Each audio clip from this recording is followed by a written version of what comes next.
Oi pessoal, tudo bem? Ralph Peter com vocês novamente, programa Livros em Revista, que vai ao ar toda quarta-feira às 19 horas pela nossa BCC Television, que sempre tem o firme propósito de levar até vocês um bom entretenimento, um elevado teor de cultura. Desta feita, teremos uma cultura voltada para o nosso momento infeliz político. Ao meu lado direito, Ivo Patarra, um ilustre jornalista, um figurão mesmo da área, muito respeitado e que trouxe ao mundo mais um livro sobre os últimos acontecimentos, não tão últimos, né? Ele vem crescendo, infelizmente, de novo eu falo isso, porque é o tipo do que vem acontecendo aqui nesse nosso país, é um mal necessário. Infelizmente, ele é necessário. Mal porque talvez fosse bom ele não existir. Ivo Patarra, que é um jornalista, como eu já falei para vocês, acho que tem mais de 30... Quanto tempo de carreira? Uns 35. 35, por aí. Simão me lembra, é isso aí, né? 35 aninhos. Antes de passar primeiramente para ele, deixa eu novamente agradecer a esse pessoal maravilhoso da nossa técnica aqui. Sem eles, como eu falo sempre, não existiria o programa e nós não estaríamos aí permeando pelas máquinas de vocês. Betânia, Luciana, Márcio, Everálvio e o Mário, todas as pessoas que estão rodeando aquela área imensa que faz com que nós cheguemos até vocês. E também quero, mais uma vez, parabenizar a nossa grande amiga Luciene Balbino, que, numa segunda edição, lança seu livro em Portugal, que é o De Eva à Madalena. Aqui no Brasil explodiu, seguramente explodirá também nos ares lusitanos. Associação Profissão Jornalista.com.br. Una-se a nós. Nós vivemos um momento muito conturbado, também em nossa profissão de jornalista. Unidos sempre seremos mais fortes. Por gentileza, acessem o site e se você quiser participar, não custa nada, não dói nada, melhor dizendo. Participe, acesse. Quero reafirmar também que o programa Livros em Revista não tem viés político, de credo, religioso, cor ou qualquer outra tendência.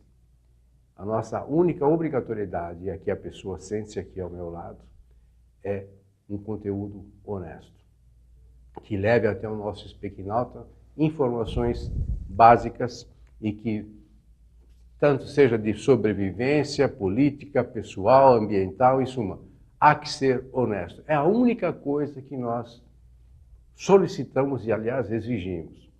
Portanto, nós teremos aqui, daqui a alguns segundinhos, um assunto muito pertinente, muito envolvente na nossa sociedade. Se houver alguém, algum escritor, que faça contraponto ao que aqui for dito, as portas estão abertas. O Ivo está aqui, como já falei, ele é um sujeito já de alto escalão no ramo jornalístico, muito respeitado, e lançou recentemente, um livro que vai balançar as estruturas mais uma vez. A Lava Jato e os Petroladrões.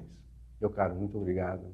Eu que agradeço. Pela presença, pela simpatia. Sei o quanto foi difícil. Você deve estar sendo requisitado por Deus e o mundo, felizmente. Um momento complicado. Né? Muito complicado. Nós viemos aqui para falar do livro que, naturalmente, faz todo um retrospecto, novamente, de tudo que vem acontecendo desde...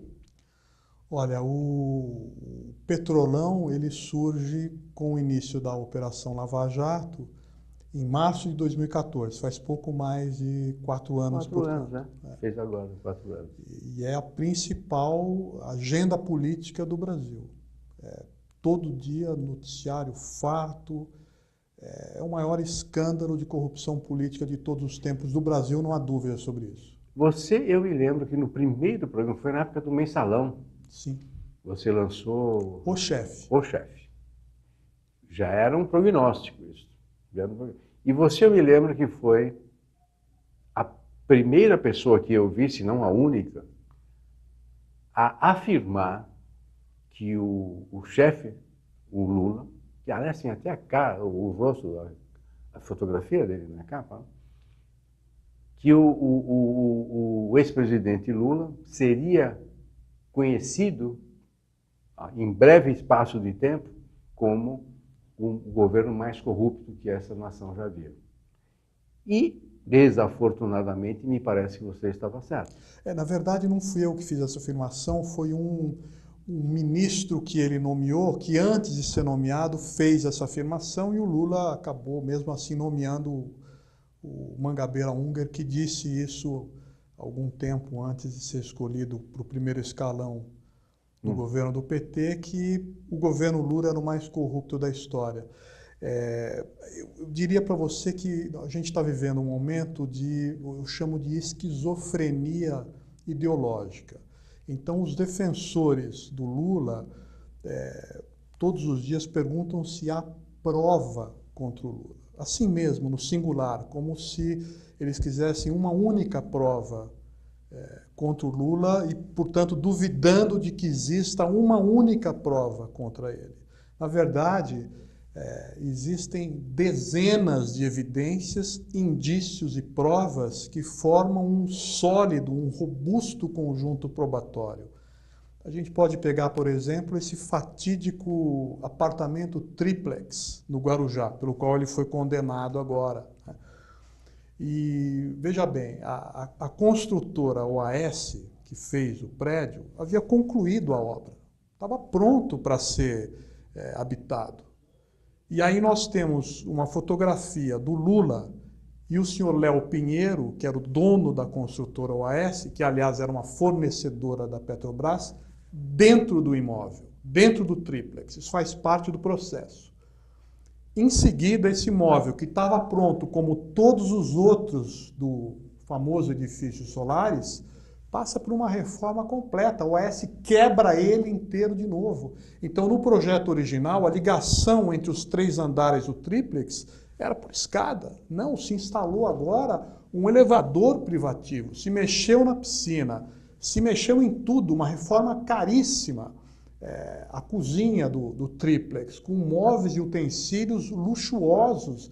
Quer dizer, por que a construtora, que já tinha concluído o prédio, foi refazer todo esse triplex? É o óbvio ululante, porque o proprietário assim definiu e assim pediu. Para mim, com certeza não era. Não tem outra hipótese, né? Agora, tem uma coisa muito interessante. Essa cozinha luxuosa, com móveis e utensílios para lá de caros, foi toda comprada numa loja dos Jardins aqui em São Paulo.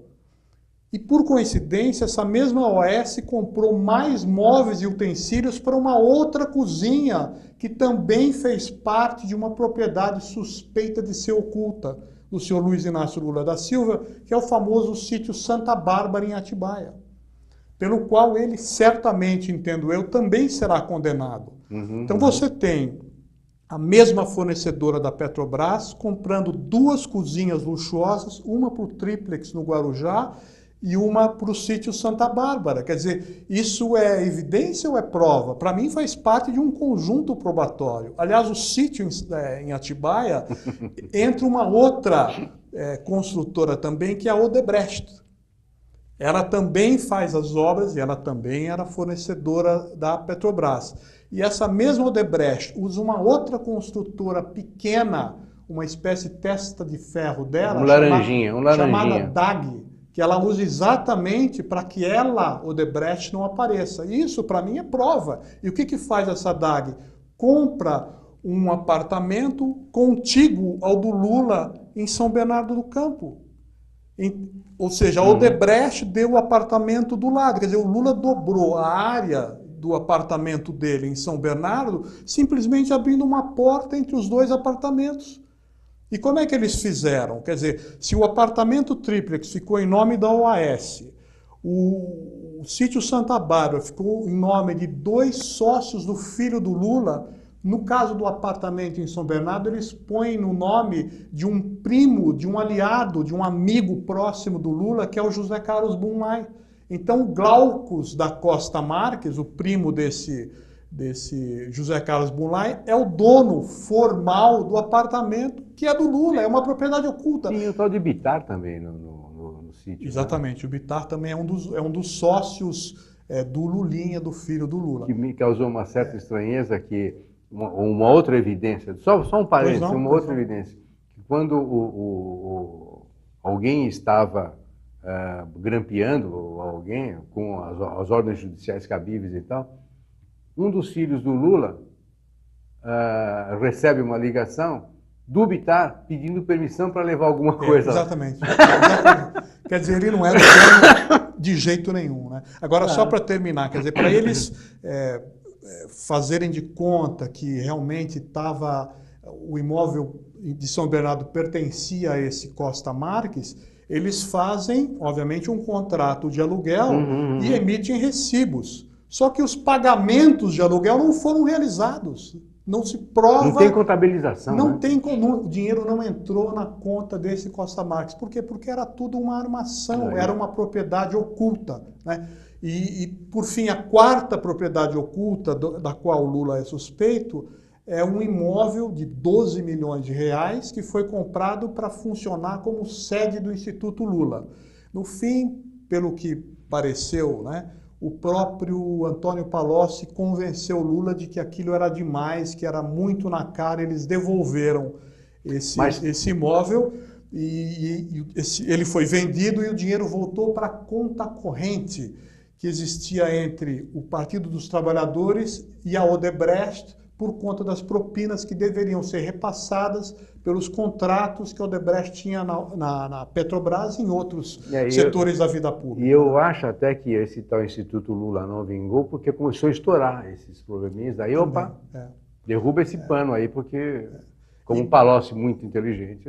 Eu também queria lembrar para você 4 figuras importantíssimas nisso, porque pela ligação que eles tinham com o Lula e pelas confissões que eles fizeram. O primeiro é o Renato Duque, que foi o diretor de serviços da Petrobras, um homem do PT, do Partido dos Trabalhadores, colocado na Petrobras, era a principal diretoria da Petrobras e 3% dos contratos firmados pela diretoria de serviço viravam propina para o Partido dos Trabalhadores. Enfim, o Renato Duque acaba saindo em 2012 e pede para se encontrar com o Lula para agradecer, enfim, ainda era antes de estourar a Lava Jato, ele quis se encontrar com o Lula e isso é muito interessante, quer dizer, a pessoa que faz a intermediação desse encontro é o João Vacari Neto, que era justamente o tesoureiro do PT. Você vê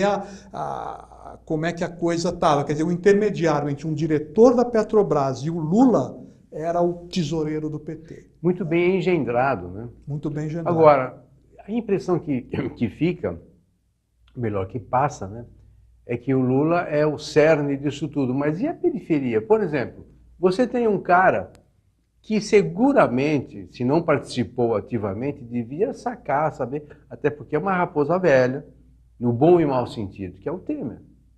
O cara está lá como presidente hoje, certo?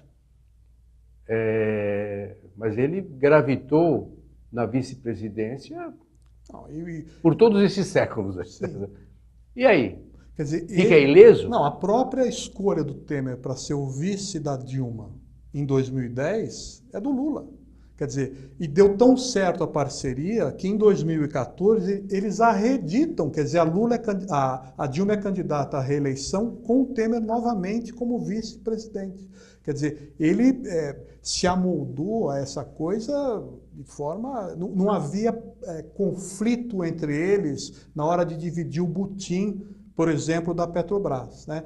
Tanto que a escolha do Temer em 2010, durante esse processo, ocorre uma reunião que ficou famosa aqui perto, no Alto de Pinheiros, no escritório político do Temer, em que se combinou um repasse de 40 milhões de dólares, não é pouco dinheiro, para o grupo do Temer, como contrapartida de um contrato assinado entre a Petrobras e a Odebrecht na área da diretoria internacional da Petrobras. Quer dizer, o Temer está metido nisso desde o início. Né? Desde o início.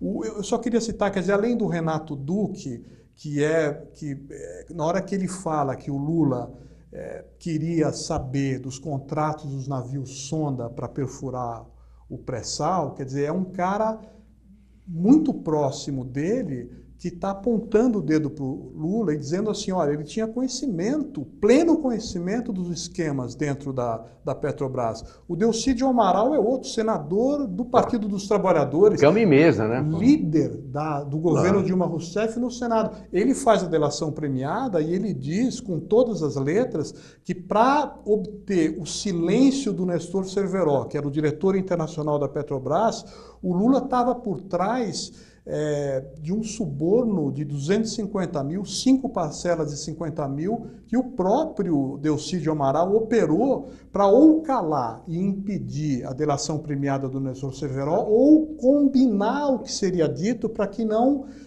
chegasse nele. Não chegasse nele. Quer dizer, e não é qualquer um, é o Delcídio Amaral, senador do PT, que diz isso, né? Líder. Um outro nome importante, o João Santana. O João Santana era um marqueteiro que fez a reeleição do Lula em 2006, a eleição da Dilma em 2010 e a reeleição da Dilma em 2014. Ele diz com todas as letras, o Lula sabia que eu recebia dinheiro da Odebrecht no exterior para pagar as campanhas. É impossível uma pessoa da estatura do Lula ou de qualquer outro mandatário ou de qualquer outro líder que não soubesse disso. É impossível. E isso, Ralf, coloca não só em jogo, não só a legitimidade das eleições do Lula, da reeleição do Lula e as duas da Dilma, como a própria legalidade, a meu ver, porque é dinheiro extorquido de uma empreiteira que tinha contratos com uma empresa do governo brasileiro, no caso a Petrobras,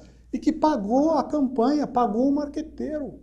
Isso eu também falo uma coisa. Aqui você é uma pessoa que vive bastidores, deve ter um nível de informação bastante cabal, com bastante severidade, com bastante riqueza.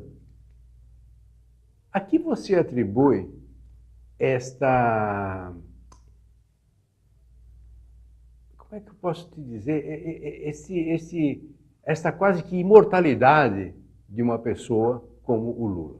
Ou seja, eu vejo colegas nossos, bons, que me dizem que isso tudo que estão falando dele não é verdade. Apesar de tudo que está escrito, de todas as evidências, sabe o que me dá a impressão? Não sei se você conhece a piada de um sujeito que contratou um detetive para seguir a mulher, que ele desconfiava que estava traindo. Então o detetive falou, olha, de fato eu vi, olha, sua mulher saiu fulano de tal, entrou num motel tal, e depois? Bom, depois eles fecharam as portas e as janelas, mas que falta é a prova.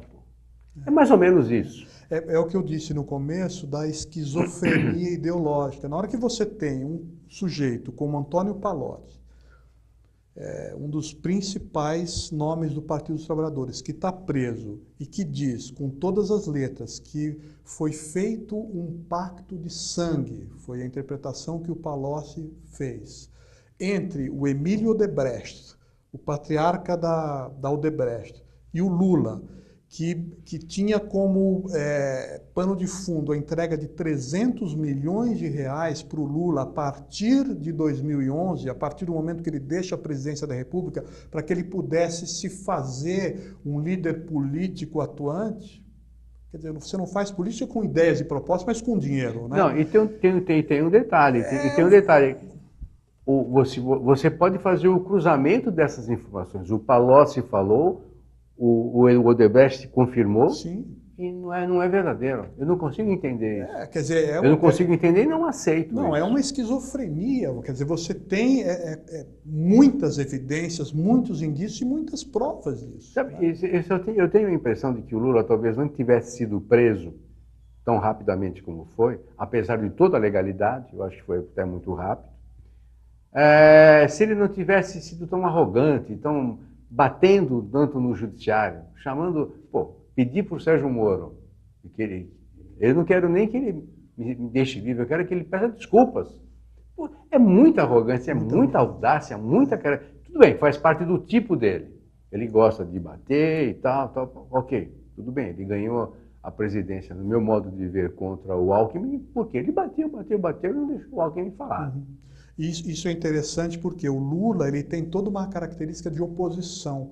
Eu levanto uma tese no livro, a de que houve um acordo velado entre o Lula e o Temer pela cassação da Dilma. Por quê? Para o Lula era muito mais interessante disputar em 2018, este ano, a presidência da República, sendo um candidato de oposição durante 2 anos, do que ser o candidato da situação de um país em crise e tendo que justificar os descaminhos do governo do PT.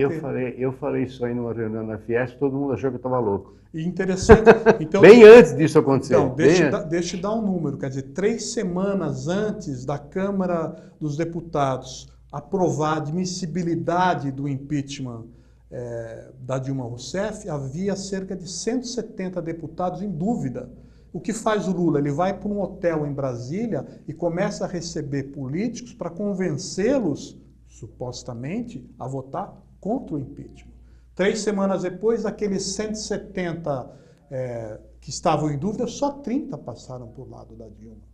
Será que ele realmente estava convencendo? Ou será que o Temer conseguiu dar uma coisa a mais para convencê-los, que era exatamente a possibilidade concreta de anular a Operação Lava Jato ou de colocar entraves que a impedissem de pegar os políticos? Me fala uma coisa, você vê possibilidades de nós sairmos desse lamaçal ou isso é crônico e não vai ter jeito? Olha, o momento é muito decepcionante pelo seguinte, até vou aproveitar para falar da principal falha que eu entendo da Lava Jato, uma falha enorme da Procuradoria-Geral da República e também da imprensa brasileira que se calou. Todos nós vimos dezenas de vezes, foi levado ao ar a imagem daquele deputado do PMDB do Paraná, o Rodrigo Rocha Loures, que sai de uma pizzaria aqui no Jardins, em São Paulo, com uma mala de rodinha contendo R$500 mil, sai apressadamente, entra num táxi e desaparece. Por que aquilo é tão importante? Porque aquelas imagens estavam sendo feitas numa ação controlada pela Polícia Federal. Não era ninguém de fora fazendo, era a própria Polícia Federal que inclusive acompanhou a colocação dos R$500 mil dentro da mala. E, aliás, não o prendeu, né? Deixou que ele fosse embora. Né? Não, e o idiota devolveu 27, tirou 27. Então, mas a questão toda é o seguinte, quer dizer, então se mostrou isso, a exaustão, mas o que estava por trás dessa mala de R$500 mil?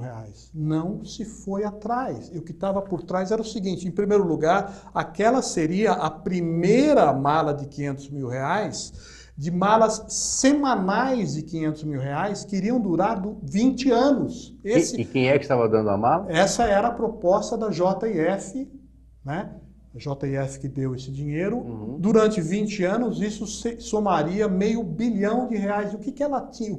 Qual era a contrapartida que o governo Temer deveria ter dado e deu, tanto que a primeira mala foi entregue? Era simplesmente, mais uma vez, envolvendo a Petrobras, que era a importação de gás da Bolívia, que passa pela Petrobras, é ela que determina o preço, para mover uma usina termoelétrica da JF na região de Cuiabá.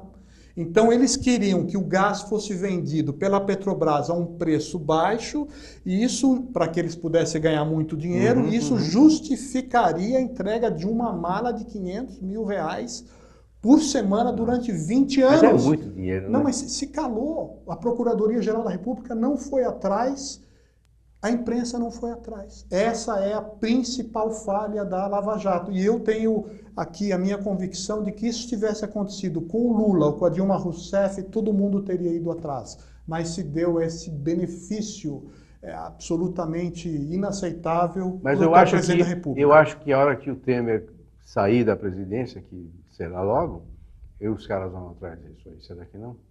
Mas ele já vai ter 75 anos e o fato é que nós temos um presidente da República em exercício sobre o qual pesam esse tipo de suspeita. Quer dizer, que exemplo que nós estamos dando para as nossas gerações mais jovens. E agora, por isso que eu digo, um presidente corrupto. Eu acho que esse é um mal crônico e a gente não vai se livrar disso tão cedo, não. Os caras estão mexendo agora. Esse sim é um péssimo exemplo que nós estamos tendo. O nosso STF. Os caras estão mexendo para acabar com a prisão em segunda instância. Que talvez até consigam. Eu quero crer que não, mas eu também quero crer que não. Em relação a isso, Rafa, eu digo a você, sem medo de errar, quer dizer, enquanto a justiça não prender 200 políticos, empresários, e mantê-los atrás das grades por 30 anos por crimes de corrupção, o crime do colarinho branco continuará sendo válido para essa gente. Vai compensar, né? Vai compensar. Então nós precisamos que a justiça de fato prenda essa turma toda e mantenha atrás das grades. Quer dizer, pessoas como você, eu, teu pai, o meu, provavelmente vamos estar sempre enlameados, não tem jeito, né? Pelo visto. Muito difícil. Sempre respirando esse ar fétido, desagradável, como todo bom ar fétido, né? É óbvio que a Operação Lava Jato não vai resolver os problemas, ela é um ponto Deu um fora chacoalhãozinho, da curva, né? Deu um chacoalhãozinho. Agora, é possível a gente, a partir dela, fazer com que as sementes que eventualmente foram plantadas de uma sociedade mais justa, em que a lei é respeitada, em que não exista ninguém acima da lei, não é verdade? Possa vigorar entre nós. E por isso é necessário prender e responsabilizar e tomar todo o dinheiro que essa gente roubou do povo brasileiro. Mas sabe o que eu acho? Enquanto que nós, inclusive eu tenho falado para eles, enquanto nós continuarmos a passar o farol vermelho, estacionar o carro em local indevido, fingir que está dormindo no metrô, no ônibus, para não dar lugar para uma mulher que está grávida ou para um idoso, nós não vamos ter político incorrupto, porque eles são, no meu modo de ver, particularmente os deputados federais, que esses sim são perigosos. Um reflexo do que a gente é. É óbvio, é o nosso espelho, gente. Agora, de qualquer forma, o exemplo vem de cima. Quer dizer, quando você tem um presidente da República que faz um processo de cooptação do Congresso para não ser investigado e contra o qual você tem claramente aquela mala. Aquela mala, o Rodrigo Rocha Loures, ele era um deputado de baixo escalão. Era um estafeta. Era a mula do Temer ali. Quer dizer, aquele dinheiro não era para ele. O dinheiro era para o esquema Temer. Na hora que esse cara se mantém no poder, o mau exemplo para a sociedade é gigantesco. Não, e falta um pudor. Porque em qualquer país civilizado, isso é feito da mesma forma. Só que os caras têm um pouquinho de pudor. Olha, então eu vou me afastar para... Não, aqui, ao contrário, se firma, como ele se firmou, não vou sair, vou ficar e vou bater na cara de todo mundo. Ele lulou, literalmente, ele lulou. E enquanto houver esse foro privilegiado... isso, pelo amor de Deus. Tá aí, né? Quer dizer, quem não tem mandato, o Sérgio Moro, o Bretas no Rio, enfim, o juiz de Brasília, eles estão pegando. Agora, quando o cara tem foro privilegiado, isso se arrasta ao longo de anos, é um caminho natural para a prescrição dos casos. E a gente não sabe, mas imagina por quê, né? Haja visto que o Gilmar Mendes, há menos de um ano, só faltou falar que o Lula era ladrão. Agora vai livrá-lo, eventualmente. Quer livrá-lo da prisão. Sabe Deus quanto custou essa mudança de convicção, né? Isso tem que ser alterado. Tem que acabar o foro privilegiado para que os políticos possam realmente ser condenados e o crime não compense mais. Meu amigo, desafortunadamente, também está acabando o nosso tempo. Eu agradeço. Você fala em acabar e está acabando mesmo. Não, você, sempre que possível, por favor, volte. Eu que agradeço. Para um novo, você é bastante fluido, você é prolixo e está sempre investigando, não? Sim. Perfeito. Gente, nós conversamos com o Ivo Patarra, que mais uma vez chacoalha a nossa sociedade com um livro que esclarece muita coisa. É um livro exemplar que todo pai responsável, professor, deveria mostrar para os seus filhos, alunos e que tais. O livro é A Lava Jato e os Petroladrões. Dá nojo de a gente ver tanta coisa. Todavia, é um nojo que a gente precisa sentir.